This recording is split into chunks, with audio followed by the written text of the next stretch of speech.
Olá, boa noite. Você que nos acompanha aqui pela TV 61, estamos começando mais um programa, O Direito Achado na Rua. E no nosso programa de hoje o tema será anistia e a impunidade dos crimes das ditaduras. Nós vamos entrevistar Mauro Noleto. Ele tem graduação em Direito, mestrado também, e é mestre em Direito pela UNB, doutorando do programa de pós-graduação em Direitos Humanos e Cidadania pela UNB, especialista em Direito Constitucional e Eleitoral também pela nossa gloriosa Universidade de Brasília. Ele foi professor de Direito na Universidade Católica de Brasília, na UNCEUB e no IESB. Foi assessor do ministro Sepúlveda Pertence, no Supremo Tribunal Federal, o STF, chefe de gabinete da presidência do Tribunal Superior Eleitoral, TSE, e assessor da ministra Carmen Lúcia no Supremo e no TSE. Foi consultor jurídico adjunto do governo do Distrito Federal, no qual foi ainda secretário de Transparência e Controle do Distrito Federal. É servidor do STF, mas está cedido desde 2019 à Câmara dos Deputados, onde atua como assessor jurídico da liderança do PCdoB. Publicou os livros Subjetividade Jurídica, a Titularidade de Direitos em Perspectiva Emancipatória, pela editora Sérgio Fabres, em 98. Terceiro Turno, Crônicas da Jurisdição Eleitoral, pela editora Ética. Memória Jurisprudencial, ministro Epitácio Pessoa, pelo Supremo Tribunal Federal, e Sujeitos de Direito, ensaios de introdução, pela editora Dialética. Essa questão da anistia e a impunidade dos crimes das ditaduras, que a gente conhece muito bem nessa contemporaneidade que é a da ditadura militar, mas essa conciliação ela acabou ocorrendo também em todos os momentos de transição que o Brasil retomou os rumos democráticos depois de regimes de exceção. O Mauro Noleto ele fala da relação histórica e tradicional entre a anistia e o estado de exceção nos diversos períodos de redemocratização brasileira, em que os criminosos das ditaduras sempre saem impunes. Esse é o tema central da nossa entrevista aqui, cuja tese, e o Mauro Noleto, a sua tese de doutorado, abordou, o título da tese é justamente esse, Anistia e Exceção, crítica da tradição de anistias políticas no Brasil, a partir da análise da decisão do Supremo Tribunal Federal, em razão de uma ação que foi movida pela OAB e julgada em 2010 pelo Supremo. Esta ação pedia a declaração de inconstitucionalidade da regra da lei da anistia de 1979, que ainda prevalece, porque o Supremo acabou estabelecendo que vale as regras da anistia em 1979, e que permite que até hoje não se puna crimes contra a humanidade cometidos por agentes públicos durante a ditadura, a repressão política praticada pela ditadura de 64. Mas, como eu disse, ele avança na sua pesquisa também sobre as transições políticas, na monarquia, a República Velha era Vargas, República de 1946, com o fim do Estado Novo, ditadura de 64, Nova República. Não alongando muito aqui, a gente já traz o Mauro. Mauro, como vai você? Tudo bem? Tudo bem, João. Um abraço a você e a todo mundo que acompanha o seu canal. É uma honra muito grande poder participar desse programa, O Direito Achado na Rua. Fiquei muito empolgado aí com o tema, Mauro, por isso que eu fiz muita questão de ler, apesar dos tropeços que eu cometi, mas eu acho que aqui na nossa entrevista você vai esmiuçar bem esse tema, e a gente conversava aqui até nos bastidores, muito pertinente, até porque a gente acabou de ter uma CPI que apurou os atos antidemocráticos de 8 de janeiro, pedindo a punição, do ex-presidente Bolsonaro, o grande mentor dessa tentativa de golpe, generais né? Assim, a ousadia dessa comissão e da sua relatora de pedir o indiciamento de generais, né? O que nunca foi feito, aliás, nessa Não. história, mas depois a gente vai avançar sobre isso. Mauro, como a gente sempre inicia aqui no nosso programa, o Direito Achado na Rua, aqui pela TV 61, a gente pede os nossos convidados para contextualizar aí a sua inserção no grupo de estudos O Direito Achado na Rua. Claro. Bom, eu posso me dizer assim, a minha formação, né, na graduação em Direito, no mestrado na UNB, foi em Direito Achado na Rua. Né? Desde muito cedo na graduação, eu entrei em 89, já no 90, 91, eu comecei a cursar disciplinas do professor José Geraldo, no curso de Direito, né? E fui me envolvendo cada vez mais com a temática e com a proposta da teoria crítica do direito, né, elaborada, né, fundamentada, né, dentro do ambiente da nova escola jurídica do Roberto Lira Filho, né, da qual o Zé Geraldo é o grande propagador, né, aglutinador até hoje. Né. Então, eu fui aluno das disciplinas, me envolvi com projetos de iniciação científica, projetos de extensão, né? Bem nessa dimensão da praxis, né? Que associa ou alia, né, o conhecimento teórico a uma atividade de intervenção política mesmo, diante da realidade. Né? E dali para o mestrado, depois para aprofundar os estudos com o professor Zé Geraldo, que foi meu orientador, né? Foi uma formação contínua nesse pensamento crítico, né, do direito. E publiquei alguns artigos na época, publiquei a minha dissertação de mestrado, essa que você mencionou, com o tema do sujeito de direito, né, subjetividade jurídica, de uma perspectiva crítica, né, dentro da matriz teórica da nova escola jurídica, né, proposta pelo Roberto Lira Filho. E, claro, a gente tem, né, uma inserção profissional também. Eu tive uma inserção política aqui na cidade, né? Trabalhei nos governos do governador Cristóvão, depois no governador Agnello. Tem uma militância também política e institucional, vamos dizer assim. Né? Mas sempre que posso, eu estou atuando junto e sendo convidado, participando das atividades do grupo, mas não mais como um pesquisador diretamente vinculado ao cotidiano, por causa dessas atribuições que eu tenho também, né?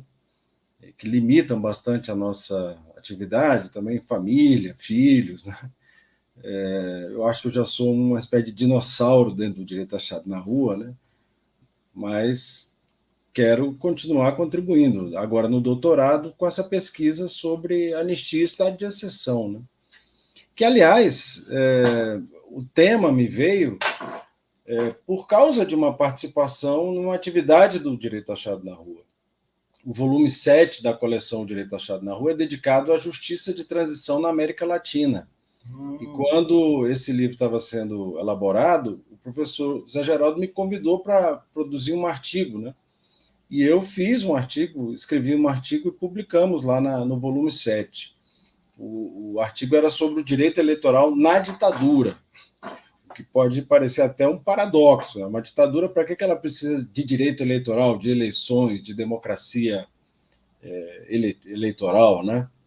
Mas são desses paradoxos, dessas contradições da história política brasileira. Eu escrevi esse artigo e depois, assim, com muita honra, fui um dos monitores do curso de extensão promovido em parceria com o Ministério da Justiça, com a Comissão de Anistia do Ministério da Justiça, ainda era o governo Dilma, né, que pôde capacitar uma série de agentes públicos e estudantes e profissionais do direito nesse tema, nesse campo tão importante e tão pouco explorado até hoje, que é o tema da justiça de transição. Essa exigência do direito à verdade, né, do direito à reparação histórica pela prática dos atos de exceção, e fui me aproximando do tema com esse envolvimento no volume 7 do Direito Achado na Rua, e acabou sendo o tema que eu escolhi para investigar mais aprofundadamente aqui no doutorado. Né? Então, o tema de hoje também é um tema de estudos do campo do direito achado na rua, né? Do grupo do direito achado na rua, que muito me honra. Muito bom, nós já temos aqui uma boa audiência e comentários. Janete Fusetti nos dá boa noite. E ele, o professor José Geraldo Souza Júnior, como ele sempre usa aqui o perfil do Direito Achado na Rua, saudações João e Mauro, muito pertinente pautar o tema Nada de Autoanistia. E ele acrescenta aqui, né, uma das principais atuações do Mauro, sim, na extensão, foi a assessoria jurídica em apoio ao protagonismo da comunidade da Vila Tele Brasília pelo direito de morar. Vila Tele Brasília aqui tem história. Muito bom, né? A Vila Tele Brasília e a Vila Planalto foram duas resistências, né? Ali na beira do lago, onde eu nasci, ali, onde é a Ermida Dom Bosco, a gente não conseguiu resistir. Eu era criança, mas acho que nem teve resistência, né? Foram tirando todo mundo. Mas, enfim, uma boa lembrança aqui do professor Zé Geraldo. Mauro, vamos então entrar no tema central, né? Ao longo da história do Brasil, essa conciliação, né? Acaba sendo a conciliação mesmo das classes dominantes aí que dominam todos os setores. A chamada conciliação pelo alto, né? Exatamente, a conciliação pelo alto. E é muito bom resgatar essa história aí, como eu tinha dito no início. O que aconteceu em janeiro, 8 de janeiro, só aconteceu porque teve a impunidade lá depois do fim da ditadura em 85, né? E também mesmo não sem perspectiva de punição, mas a Comissão da Verdade já no governo Dilma, e que não conseguiu avançar muito, né? E de certa forma repercutiu até a própria iniciativa da ex-presidente no golpe que ela sofreu. Mas, enfim, não alongando muito aqui na minha premissa, mas é um assunto muito pertinente mesmo, e eu queria então que você falasse sobre os seus estudos acerca dele. Tá, o assunto é muito vasto, é muito amplo, e, ao mesmo tempo, é quase desconhecido, não é? Quer dizer, se eu perguntasse aqui para a audiência, para você não, que é um historiador, que estuda esses períodos históricos e tal, quantas anistias a gente já teve no Brasil?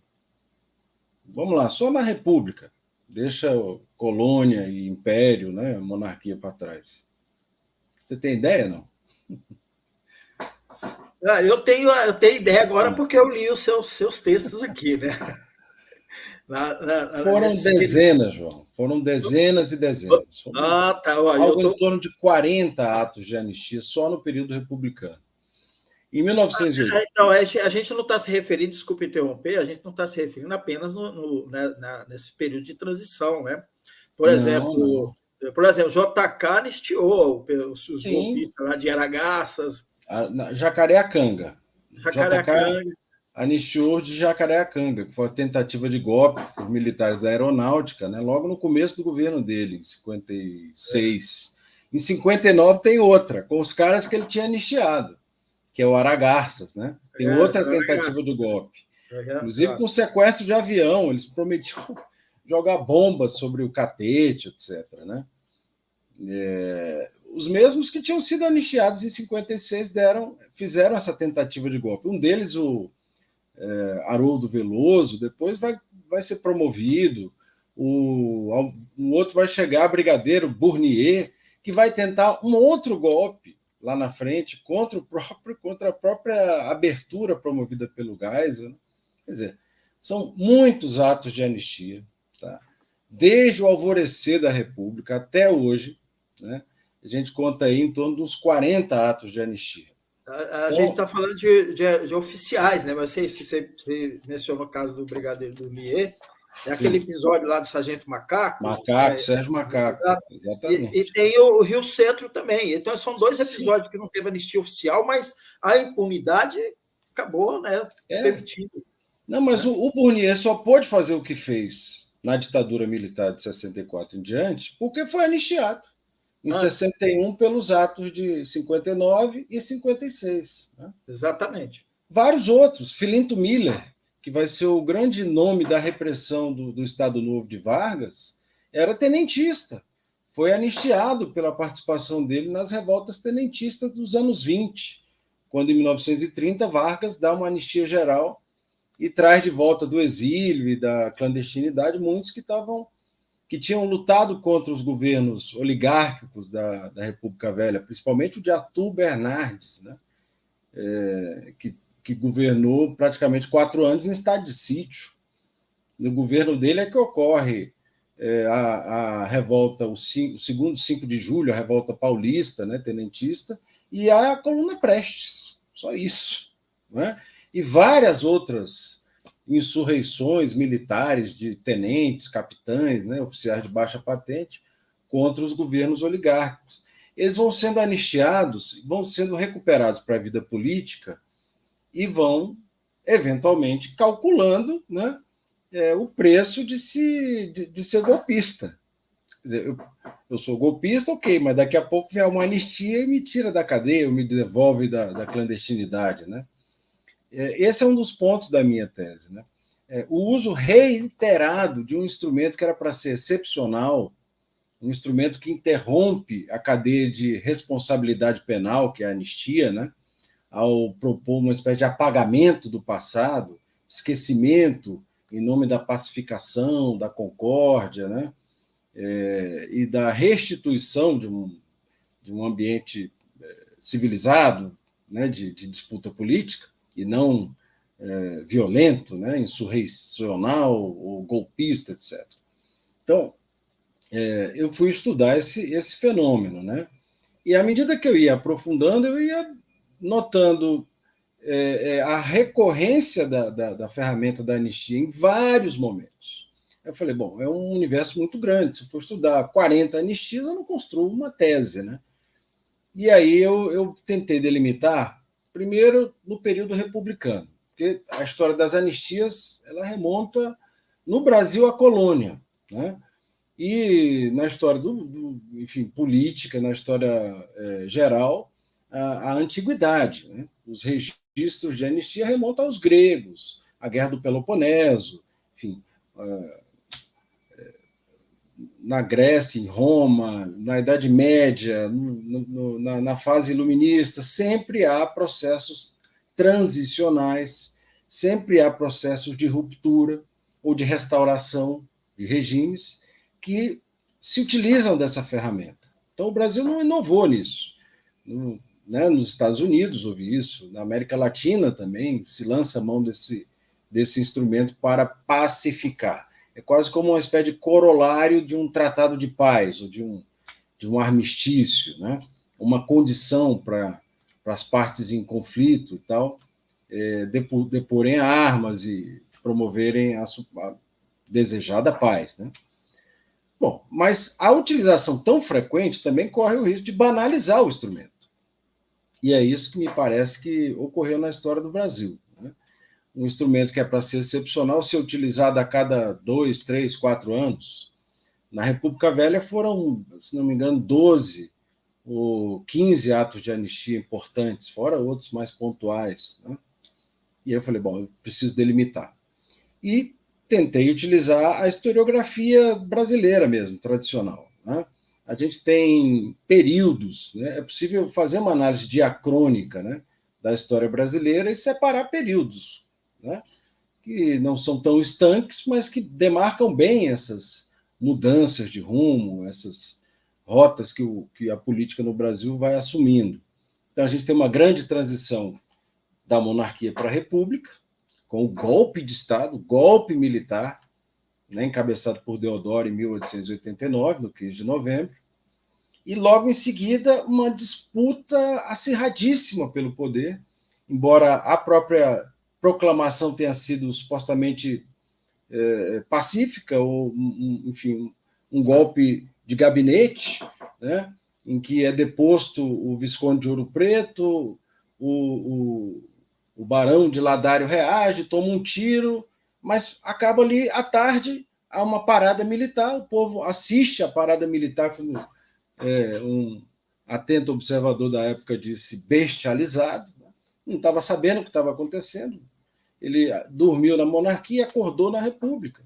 Não houve uma revolução, uma guerra, um embate, uma guerra civil pela república. Não, foi um movimento, né, encabeçado por militares, apoiado por muitos civis, né, interessados no fim da monarquia, em assumir o controle da política no país, e a república é proclamada de noite.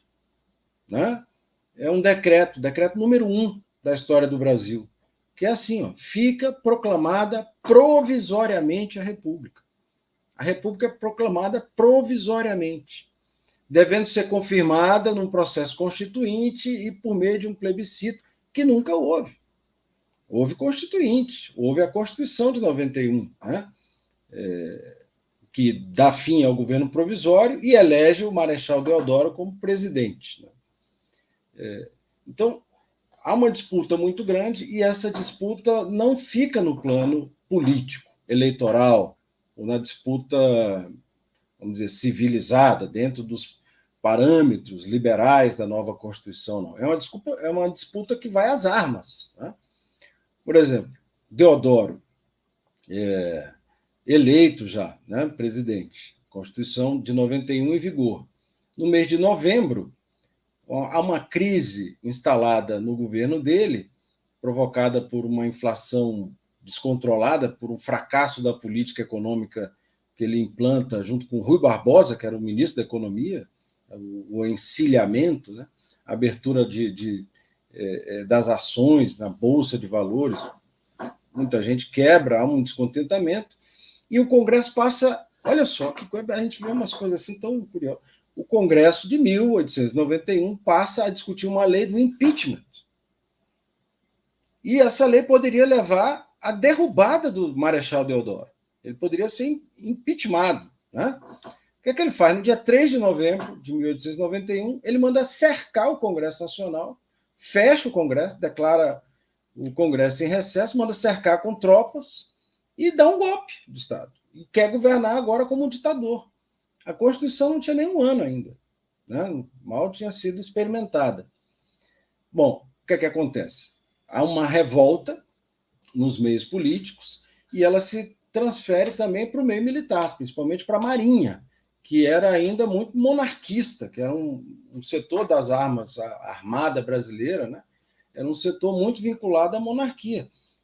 Eles tomam os navios fundeados na Baía de Guanabara e disparam bombas contra a cidade. Né?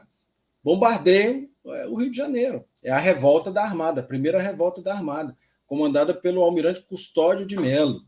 Nomes assim que a gente se acostuma desde muito cedo a saber que existem, mas não necessariamente reconhecer quem era. Né? E são apoiados pelos políticos contrários a Deodoro. Há uma ameaça de recrudescimento desse conflito, de aumento das hostilidades.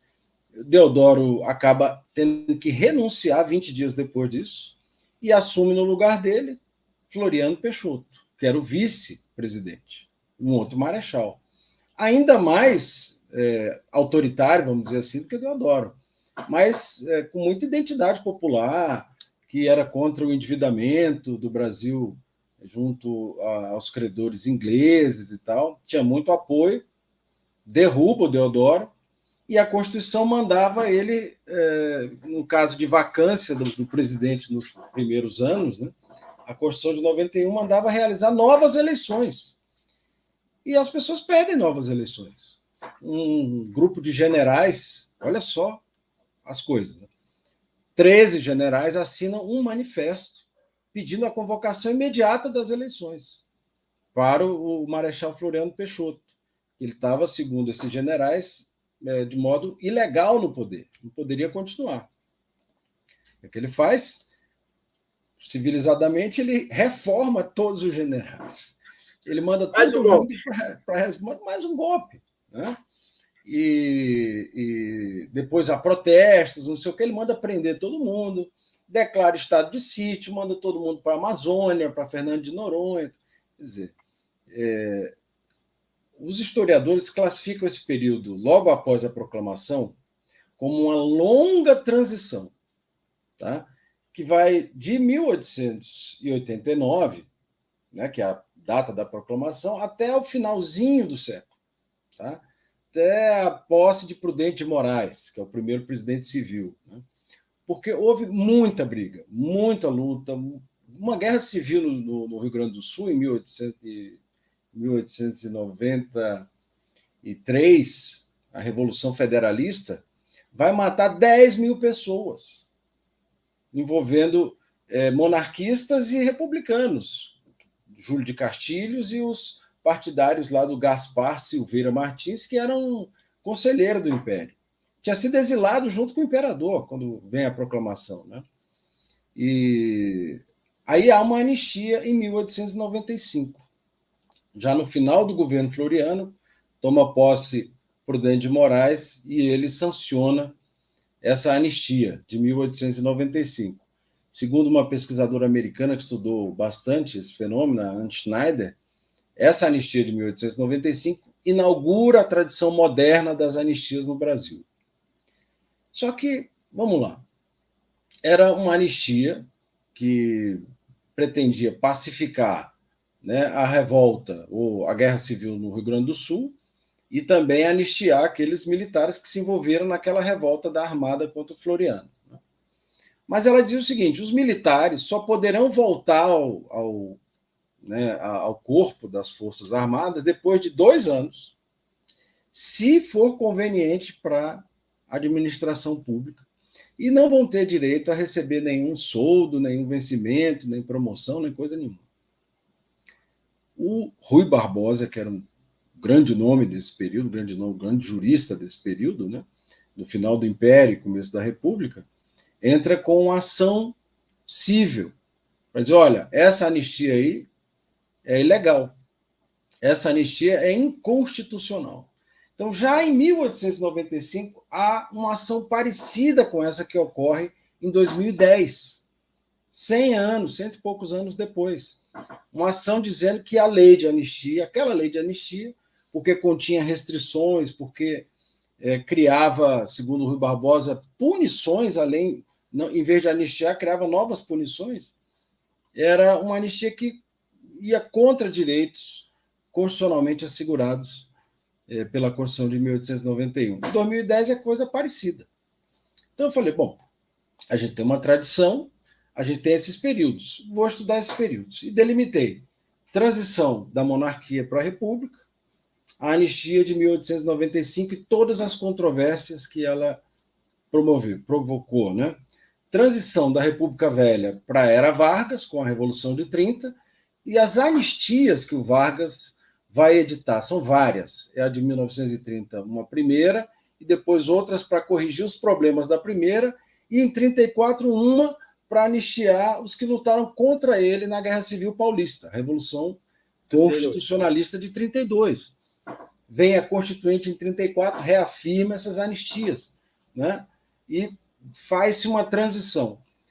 A diferença também, no caso do Vargas, é que a transição da República Velha para a Era Vargas é a transição de uma suposta democracia liberal, que tinha uma prática autoritária, mas era uma democracia liberal, constitucional, para uma ditadura, que é a ditadura Vargas, que vai se consolidar em 37. Mas ela vem se construindo desde a posse dele no governo provisório, quando triunfa a Revolução de 30. E Vargas, depois que decreta o golpe de Estado em 37, não dá anistia para ninguém. Não dá anistia para os comunistas de 35, né, daquele movimento que pretendia tomar o poder. Não dá anistia depois ao Putin integralista de 38, aquela intentona também, né, de Plínio Salgado, seus galinhas verdes, né? E governa sem anistia até 45.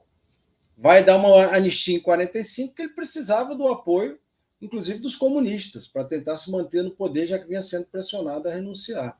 E acaba tendo que renunciar por uma pressão militar, né? E aí vem a República de 46, que é uma transição democrática para a ditadura de 64. Porque golpes, houve várias tentativas de golpe nesse período da República de 46. A começar com o suicídio do Vargas, né? Em 54. Né? Ele é levado ao suicídio. Ele não se mata porque estava em depressão. Ele se mata porque tinha a República do Galeão, porque estavam prestes a levá-lo para a cadeia, né? Enfim, a tentativa de golpe contra JK, depois a tentativa de impedir a posse de João Goulart, quando Jânio Quadros renuncia em 61, né? E todos esses momentos passaram por anistias também, né? A Até própria chegar em renúncia de 79. Mauro, a própria renúncia de Jânio pode ter sido considerada também uma tentativa de golpe. Foi uma Ele tremenda alega, né? bobagem, né? Mas ele diz que havia forças ocultas, não é isso? Forças ocultas. Que atuavam fortemente para tutelar a presidência dele, né? Os grupos que não conseguiram dar o golpe em Getúlio Vargas, que vão tentar o golpe em JK, vão tentar o golpe em Jânio e em Jango, vão conseguir dar o golpe em 64. Esses personagens foram anistiados. Alguns foram anistiados desde as revoltas tenentistas, né? E vêm sendo incorporados aí à rotina política, foram sendo incorporados à rotina política mediante processos conciliatórios de anistia. Isso também se repete em 64, 79, né? Já no fim da ditadura, na abertura, né? Aquela anistia era uma reivindicação da sociedade, como foi em 45, como foi em 30, né? Mas era também uma fórmula, né? Um mecanismo tradicional de acomodação dessas práticas e desses atores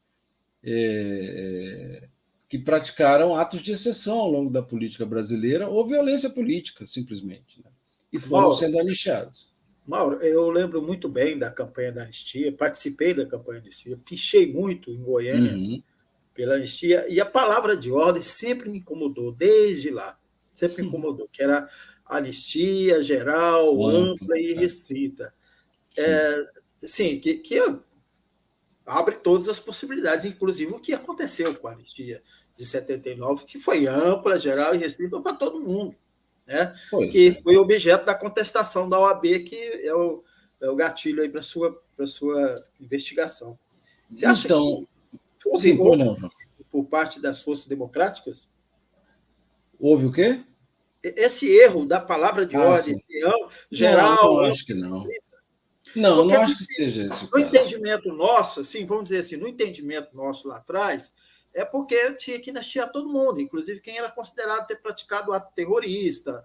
E, inclusive, quando veio a anistia, algumas pessoas não conseguiram ser anistiadas, porque essa controvérsia ocorreu, não lembro de nome, mas pelo menos tinha 2 nomes aí. Essa era a intenção, mas isso abriu margem, na minha concepção, de permitir que ela fosse para todo mundo, né? E não punisse os que cometeram crimes contra a humanidade, né? Tortura, morte, né? Os assassinatos dos povos da ditadura e as torturas terríveis que ocorreram, né?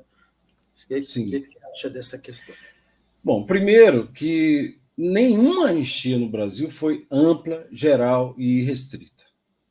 Esse estudo está me mostrando cada vez mais isso. Nenhuma delas foi assim. Todas tiveram restrições, todas criaram algum tipo de condicionamento, todas permitiram a utilização discricionária de quem devia ser punido e de quem não devia ser punido. Muitas foram empregadas para escamotear essa autoanistia, né, dos criminosos de períodos autoritários da história brasileira. E quando a gente examina a tramitação do projeto de lei, que vai dar na Lei 6683, de 79, a lei de anistia, não foi exatamente isso. Quer dizer, havia uma bancada já robusta do MDB, né, das forças democráticas que se abrigavam no MDB, que era contra o projeto de lei mandado pelo governo, com essa cláusula de anistiar torturadores. Era contra e apresentou um substitutivo, um texto alternativo ao texto do projeto de lei. Isso foi a voto e, por uma margem pequena, né, esse texto não foi admitido, né, essa emenda, enfim, esse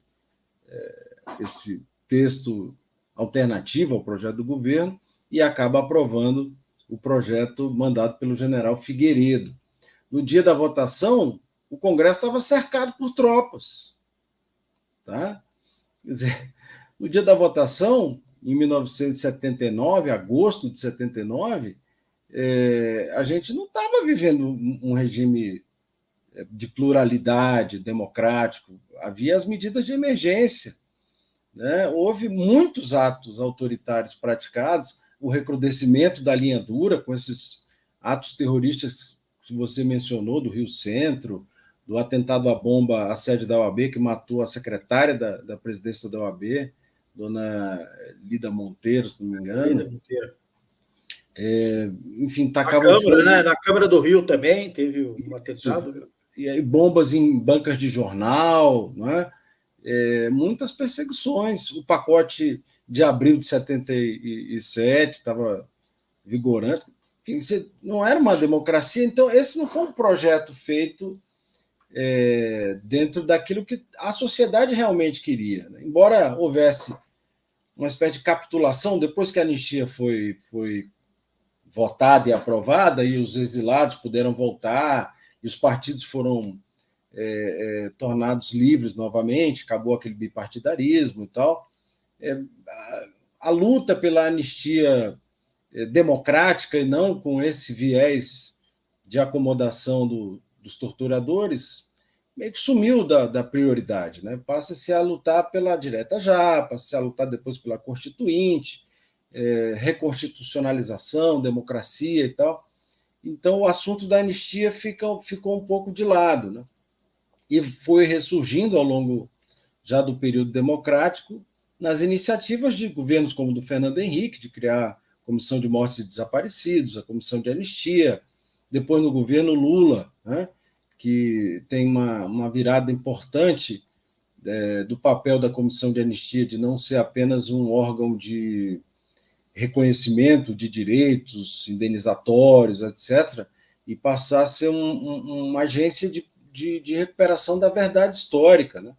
É preciso lembrar que o ex-presidente da Comissão de Anistia no governo Lula, o Paulo Abrão, pediu desculpas públicas pela ditadura, né? Pelos crimes que a ditadura cometeu. Então, eles tentavam dar à Comissão de Anistia uma natureza diferente daquilo que tradicionalmente essas comissões e as próprias leis representavam, né? Como políticas de esquecimento do passado. Não, é preciso que a gente supere o passado, mas sem deixar de revelar, né? Inclusive as atrocidades que estão no DNA da política brasileira. Né? É outra coisa, João, que o estudo está me trazendo assim, de consciência. A gente fala em conciliação, tradição conciliatória, mas, cara, quantos golpes de Estado a gente já teve também? Eu perguntei quantas anistias. Provavelmente pouca gente sabe. Né? E quantos golpes? Quantas tentativas de golpe? Quantas vezes se recorreu à violência política no país? Todas as vezes essa violência política foi anistiada? Quase todas. E a gente não lembra, não tem uma política de memória capaz de deixar o presente, né, a nossa atualidade, preparada para isso que parece que está na matriz do nosso DNA político. Né? Se fala muito que nesse período da democracia de 88, né, da Constituição, é o maior período democrático. Mas, olha, em 15, 16, a gente já pode pensar que houve algum tipo de golpe diferente, que foi aquele impeachment da presidente Dilma. E o governo Bolsonaro foi todo ele golpista, do começo ao fim, e depois do fim. O 8 de janeiro foi a extensão do bolsonarismo, que é anti-institucional, que é anticientífico, não é? Que adota a política como uma prática de inimigo contra inimigo, né? E que não titubearia, se tivesse apoio suficiente, a dar um golpe de Estado clássico, com um tanque na rua e tudo. Foi o que eles tentaram, disfarçando juridicamente com esse negócio da GLO, intervenção do artigo 142 e tal. Então, a violência política é uma marca, assim como a tradição de conciliação. É um grande paradoxo, é uma contradição, uma ambiguidade, sei lá, mas me parece que é isso aí. A gente tem que preparar o presente para esses refluxos, né, da tradição brasileira de violência e logo em seguida de anistia. Violência e anistia. Violência e anistia. Tanto que na CPI, você viu agora, que encerrou ontem os trabalhos, e eu estava lá na sala, que eu assessoro a deputada Jandira Fegali, a palavra de ordem foi sem anistia para golpista. E aí eu queria deixar uma reflexão sobre isso. Tá? Quer dizer, não é que a anistia é uma coisa ruim em si mesma, ou boa em si mesma. É um instrumento relevante, é um instrumento importante de composição, né, de forças políticas.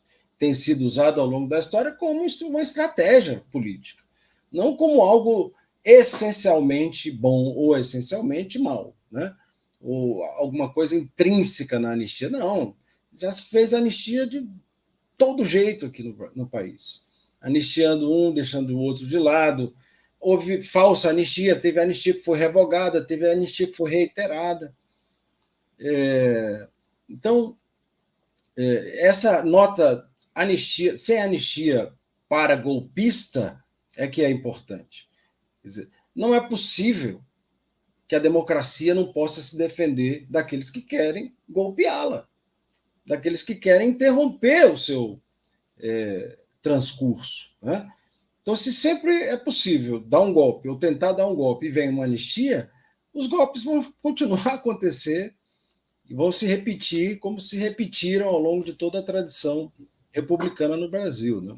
Esse é um ponto importante. Dessa vez é sem anistia para golpista. Vamos ver o que ainda virá, mas o fato que você mencionou, indiciamento de um ex-presidente envolvido nessas práticas golpistas, indiciamento de vários, pedido de indiciamento de vários generais envolvidos nessas práticas golpistas, que compartilhavam enfim, fake news, informações falsas sobre urnas eletrônicas, que foram lenientes com aqueles acampamentos na frente das instalações militares. Durante 2 meses, depois do fim do segundo turno, não fizeram nada, estimularam aquilo, ou, de alguma maneira, deixaram aquelas pessoas confiantes para tentar o golpe. Né? E quem sabe, um ou outro deve ter pensado, bom, se der errado, vai ter uma anistia para mim ali na frente. Né? O que estão contando, né? Exatamente, já que tem essa movimentação, a gente comentava nos bastidores, eu queria que você até trouxesse. Parece que você referiu a 2 projetos tem. Bem anterior, inclusive, à CPI anterior. Quando eu comecei a estudar o assunto, já uns 2 anos, um pouco mais, estava na pandemia ainda, né? Mas você se lembra o que foi a pandemia, né? Meu Deus do céu. Né? Quer dizer, outro momento excepcional, né, de emergência, houve regras excepcionais para lidar com o problema, né? Quarentenas, restrições, aquelas PECs que mandaram para lá o ajuste fiscal, o teto, aquela coisa, né? Enfim, decisões do tribunal mandando o Poder Executivo ou agir ou não atrapalhar os que queriam fazer alguma coisa, né? E os grupos estimulados pelo presidente foram contra a vacina, foram contra o distanciamento social, praticaram atrocidades na gestão da saúde pública no Brasil, que é o caso de Manaus. Tá? Não apenas por terem deixado faltar oxigênio em hospital, mas por realizar pesquisas com remédios que não tinham comprovação, com pessoas doentes que vieram a morrer. Não se sabe diretamente em razão desses remédios, mas pelo menos há uma suspeita de que possa ter acontecido isso. Né? Então, esse momento excepcional, esses grupos saíam às ruas, esses grupos faziam aglomerações, eles pediam a volta do AI-5, eles foram contra o Supremo, eles começaram a agredir ministros, ameaçar ministros, famílias de juízes. Você lembra? Na frente do Supremo foram atirar fogos ali na coisa. Naquele 7 de setembro de 21, né, que houve tentativa de invasão do Supremo. aqueles caminhões romperam a barreira ali na rodoviária, desceram e ficaram buzinando na frente do tribunal. O ministro Fux, que era o presidente, teve que se cercar de agentes de segurança para impedir 7 tentativas de invasão do prédio em 2021. Tá? Lembra também de um outro personagem, deputado federal, o senhor Daniel Silveira? Você lembra, não é? Que rasgou a placa da Marielle na campanha de 18, não é? Se elegeu deputado, era um dos mais ativos desse bolsonarismo, e chegou a ameaçar fisicamente o ministro do tribunal, foi preso, foi condenado, e no dia de Tiradentes, na semana da condenação dele, o Bolsonaro edita uma graça presidencial, um indulto individual. Uma anistia, né? Uma anistia para o senhor Daniel Silveira. Tá? Exatamente. 2 semanas depois, a deputada Carla Zambelli protocola um projeto de lei na Câmara, que é assinado por ela, Bia Kicis, etc., mais uns 70 deputados da base bolsonarista, anistiando Daniel Silveira e todos aqueles que estavam sendo investigados no inquérito das fake news, no inquérito dos atos antidemocráticos. Está lá o projeto dela, está tramitando. Já tem esse projeto tramitando. No caso, ela vai querer, agora que ela foi indiciada, ela já está querendo se auto-anistiar. Né? Eu digo isso porque é uma carta na manga, João. A anistia. Se tudo fracassar, a gente tenta uma anistia. Não é? Então, eles já estão com os projetos protocolados. Há um outro que é do deputado Marcelo Crivella, do Rio de Janeiro. Esse já foi protocolado esse ano de 2023 e já alcança o pessoal do 8 de janeiro.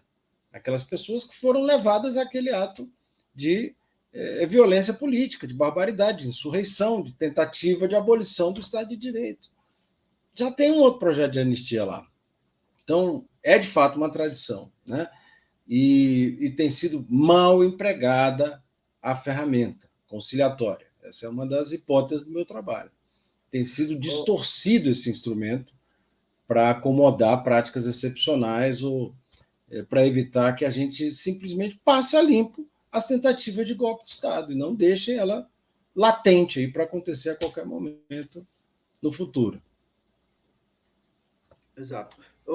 Mauro, você recupera aí muito aí das investidas, desde lá o Cabo, o Soldado, o Jipe, até o Silveira e o próprio 8 de janeiro, mas existe agora uma investida contra o Supremo dentro do parlamento por esse setor reacionário e fascista, que é de limitar os poderes do Supremo. Né? E, assim, você que é funcionário do Supremo, que já atuou em várias frentes dentro do Supremo e do TSE, como é que você analisa isso? Né? Onde vai parar isso? Porque isso é um precedente extremamente perigoso. Você praticamente destruir o poder de um poder que baliza aí o tripé da República. Né?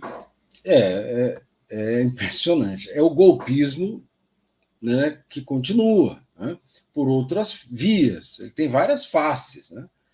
Ele se manifesta de várias maneiras. E agora está, de novo, centrando forças nas bancadas bolsonaristas, na Câmara e no Senado. Eles têm feito um movimento nas últimas semanas de obstrução da pauta da Câmara e tal, contra o Supremo.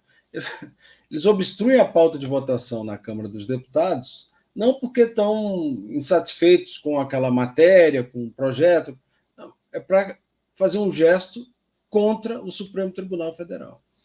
E que eles acusam de comunistas, que eles acusam de ser aquilo e tal. E no Senado também é grave, né, as iniciativas patrocinadas pelo presidente, até pelo senador Rodrigo Pacheco, também se colocam nesse ambiente de disputa política, mas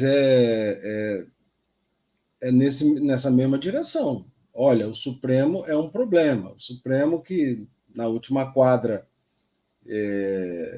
garantiu, né, maior estabilidade para as instituições, agora é o problema. É inacreditável que a gente esteja assistindo isso, né? Porque o Supremo Tribunal, de fato, interferiu muito na política nos últimos 20 anos, vamos colocar assim, né? Uma geração de ministros lá do tribunal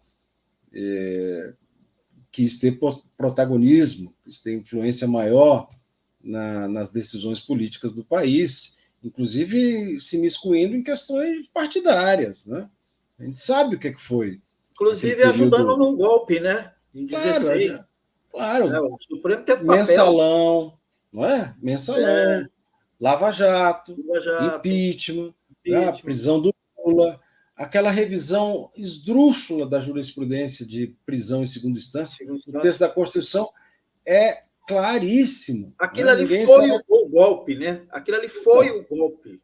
então, esse Eu, mesmo tribunal que teve a oportunidade histórica de rever essas posições e reviu, graças, né, a uma pressão social, política e até moral, eu diria, né?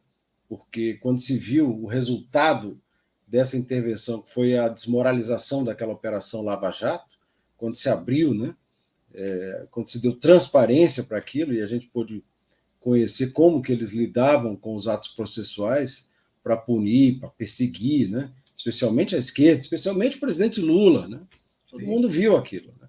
E o Supremo teve a chance e aproveitou a chance. Pôde corrigir esse rumo, né? Isso foi muito importante porque já no governo Bolsonaro ele tinha condições e exerceu, na minha avaliação, com muita seriedade e coragem, né, as suas competências para impedir algo pior que pudesse acontecer durante o governo Bolsonaro. Né?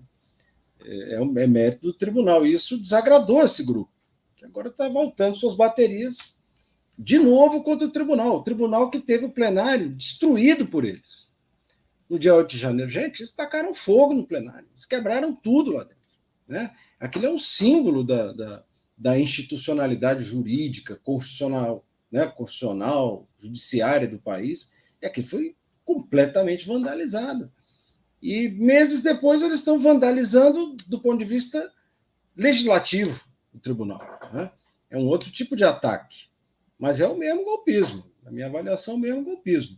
De novo, a anistia não devia servir para esse tipo de coisa. A anistia não devia servir para acomodar o golpismo na ordem jurídica, na ordem democrática. Né?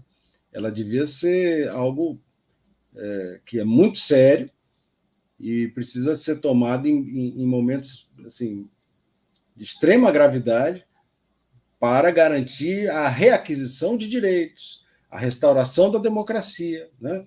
A pacificação, né, de um conflito violento, mas não para acomodar golpismo na ordem jurídica. Essa é a minha tese, né, afinal. Exatamente. Sob o risco de, como aconteceu em outros períodos da história, esses Sim, anistiados voltem aí as suas garras contra isso, a democracia. exato. Não dá para anistiar fazendeiros que fizeram Sim, todas aquelas atrocidades, financiaram, fecharam é, estradas, foi. prejudicaram as pessoas e financiaram a tentativa de golpe. Mas Financiaram o atentado à bomba, João. atentado à bomba, já pensou se Financiaram um aquilo atentado à explode? bomba no Aeroporto Internacional de Brasília. Foram financiados os Não, e terroristas, né? cometeram atentados, né? Teve atentados em torres, teve Teve, atentados teve, sim. em estações como é que chama? Energia Pedágio. elétrica, Energia, teve nas estações de energia elétrica teve pedágios em estradas, eles praça de financiaram pedágio, isso, fizeram, sim. botaram fogo em concessionária de Desde que rodovia. acabou o segundo turno, a gente viveu esses últimos meses aí do ano passado esperando o golpe. Eu ficava assim, e agora? Será que vem mesmo? E aí? Fechou a estrada, tem o negócio do quartel, o exército não tira os caras, eles vão não sei o quê, estão prometendo isso. Aí você vai na internet, está lá. Tomada do poder, festa da Selma, venha para Brasília. E fizeram isso à luz do dia, né? Sem que as Forças Armadas, que na minha avaliação, podiam ter impedido isso, bastava chegar ali e tirar todo mundo, acabar com aquela conversa. O outro, ele não ganhou o candidato deles, ganhou o outro, paciência. Né? É assim que funciona. Eles não são poder moderador. A gente não deve achar que as Forças Armadas tutelam a política. O papel deles não é esse. O papel deles é ir lá em Israel, lá buscar os brasileiros que estão numa zona de guerra. O papel deles é patrulhar as fronteiras para evitar o contrabando, para evitar armas, já que a gente não está em guerra com ninguém, e não ficar atuando na política, tutelando a política, ameaçando a política, porque fizeram isso em 89, 1889, fizeram isso em outros momentos históricos, acham que podem continuar a fazer? Acho que não, a gente tem que desarmar esses mecanismos. E a anistia para golpista é um desses mecanismos. É preciso desarmar isso. É preciso evitar que isso se repita. E nunca mais se repita. Tá? Exatamente. O papel deles é ter segurança nos próprios quartéis e evitar que mais de 60 metralhadoras sejam roubadas e levadas para o crime organizado. Né? Esse é o papel deles e fica que façam bem esse papel, porque não estão fazendo. Eles deixaram de controlar a circulação de armas no país. O Bolsonaro afrouxou os decretos que permitiam que o Exército controlasse a circulação de armas. Hoje não. Agora está se recuperando essa capacidade, mas durante muito tempo ficou sem controle. Nenhum. Todo mundo pode comprar seu fuzil, sua pistola, seu isso. Entendeu? O Exército. Quer dizer, como que esperar que isso possa ter um ganho para a segurança pública, meu Deus? Espalhar arma para todo lado no país. Né? E o Exército ficou ali como conivente com aquela política golpista do presidente Bolsonaro e, enfim, não cumpriu esse papel fundamental. E é importante a gente acrescentar, porque essa é uma ilustração vergonhosa, enquanto isso era o quê? Compra de Viagra, compra de prótese peniana, e por aí vai, gente. Que vergonha. Desmoraliza. Né? Pois é. Então, eu espero que se recupere isso, né?